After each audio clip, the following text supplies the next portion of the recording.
Bab 439. Kapan kamu akan mencarikanku, ayah? Angin yang di sekitar seolah berhenti untuk sementara waktu. Bulu mata Andrihan terus bergerak. Gita menatap Andrihan yang berdiri di depannya dengan serius. Dia telah mengungkapkan perasaannya. Andrihan tampaknya tidak merespons. Setidaknya dia sudah mengungkapkan perasaannya, atau dia harus lebih berani lagi. Sebuah pikiran diam-diam terbentuk di hatinya.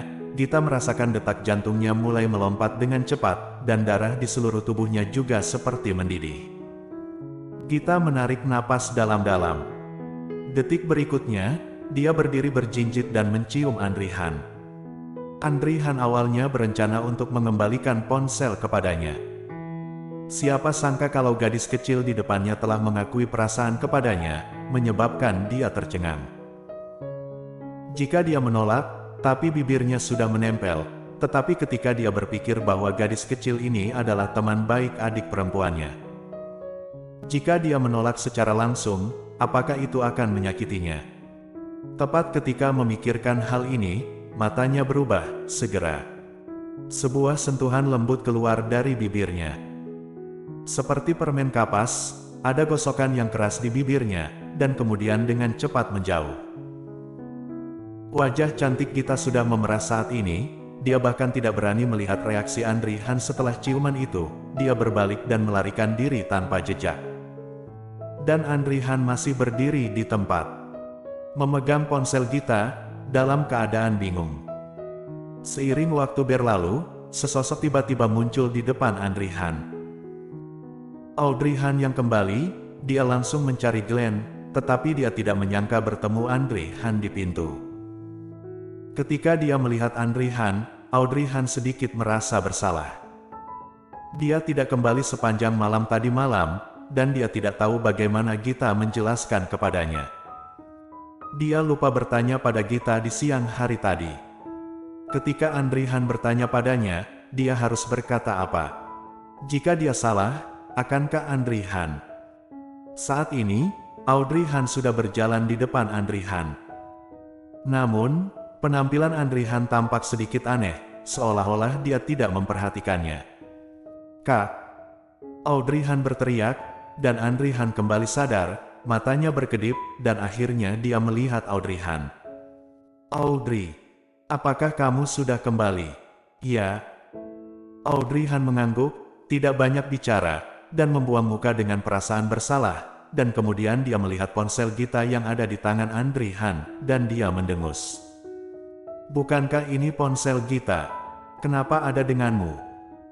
Mendengar nama Gita, apa yang ingin Andrihan tanyakan pada Andrihan barusan menghilang. Sebaliknya, gadis kecil itu berdiri berjinjit dan mencium bibirnya. Untuk pertama kalinya, mata Andrihan tampak sedikit bingung, dan kemudian menyerahkan telepon. "Glenn memberikannya kepadaku. Kamu dapat mengambilnya kembali dan memberikannya padanya." "Oh." Andrihan tidak curiga, karena dia tahu bahwa Glenn sering bermain dengan ponsel Gita, jadi dia tidak merasakannya. Dia langsung mengambil ponsel, kemudian berjalan maju beberapa langkah dengan ragu-ragu. Kemudian dia kembali melihat ke arah Andrihan. "Kak." "Hah?" Andrihan tercengang, lalu balas menatapnya. "Ada apa?" "Andrihan." "Tidak apa-apa, kalau begitu aku akan kembali dulu." "Baik." Ketika berada di lantai atas, Andrihan melihat kembali ke arah Andrihan di lantai bawah. Apa yang terjadi pada Andrihan hari ini? Kenapa terlihat aneh? Tapi ini adalah hal yang baik untuk Andrihan.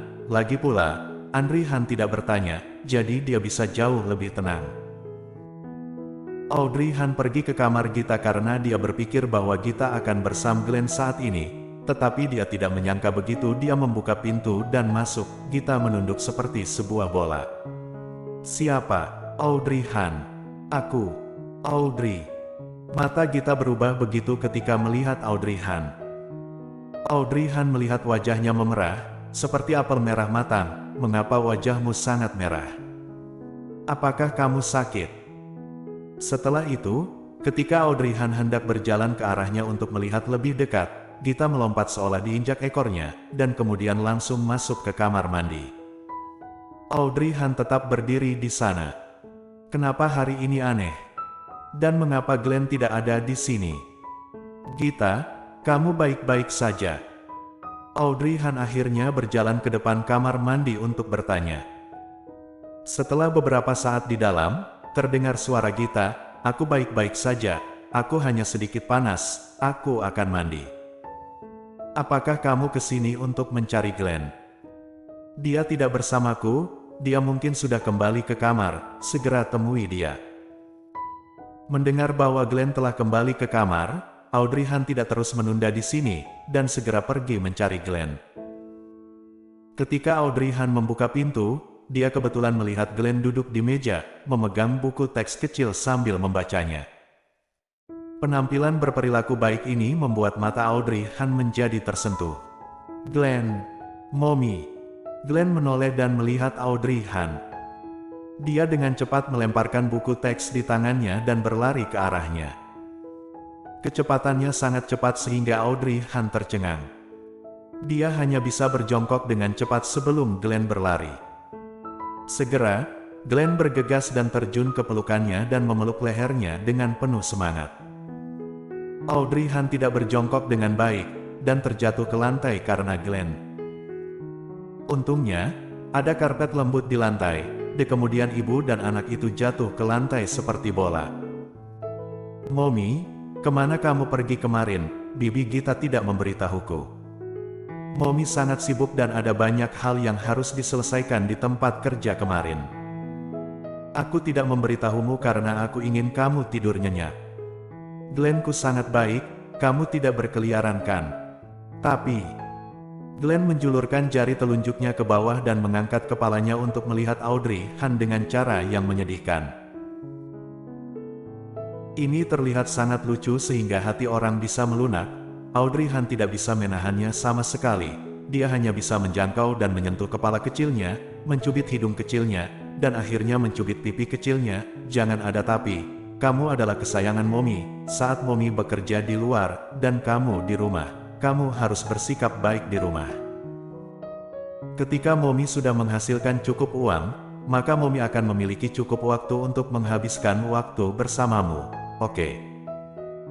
Ketika Glenn mendengarnya, dia mendengus, "Bu, bahkan jika kamu tidak pergi bekerja, Glenn akan mengurusmu." Audrey Han tidak bisa membedakan mana yang besar dan mana yang kecil. Perkataan apapun kamu berani mengatakannya. Mommy sangat miskin dan ingin bekerja keras untuk menghasilkan uang. Glenn hanya perlu belajar dengan patuh dan terus bahagia. Mendengar itu, Glenn tiba-tiba bertanya, kapan Mommy akan mencari ayah untuk Glenn?